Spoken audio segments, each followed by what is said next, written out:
क्या आप भी अक्सर ऋषि, मुनि, योगी, साधु, संत और सन्यासी जैसे नामों को एक ही मान लेते हैं? आइए इन्हें गहराई से समझें।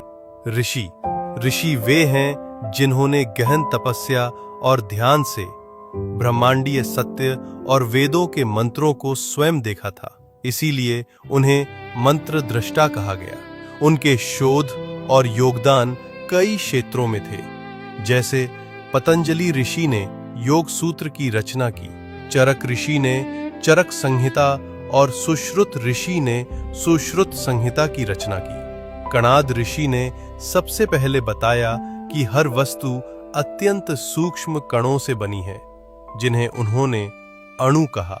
ऋषियों के ज्ञान और तपस्या के स्तर के आधार पर उन्हें 4 प्रमुख प्रकारों में वर्गीकृत किया गया है।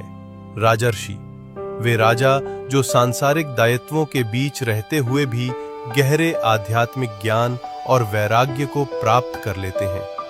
उदाहरण राजा जनक। महर्षि, वे ऋषि जिन्होंने असाधारण तपस्या और ध्यान से गहन ज्ञान और आध्यात्मिक सिद्धि प्राप्त की। उदाहरण महर्षि व्यास और महर्षि विश्वामित्र। ब्रह्मर्षि, यह ऋषित्व का सर्वोच्च स्तर है जो ब्रह्म का प्रत्यक्ष साक्षात्कार करने पर प्राप्त होता है।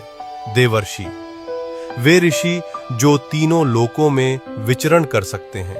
उदाहरण देवर्षि नारद। मुनि वो है जो मौन और गहन आत्मचिंतन में लीन रहता है। शास्त्रों में कहा गया है, मौनम तपो मुनि, मौन ही मुनि की तपस्या है। योगी वो है जो आत्मा और परमात्मा का संगम करता है। उसका जीवन अनुशासन, साधना और संतुलन से भरा होता है। वो शरीर, प्राण और मन पर नियंत्रण रखता है। साधु वो है जिसने सांसारिक मोह त्याग कर धर्म, भक्ति और सेवा का मार्ग अपनाया हो।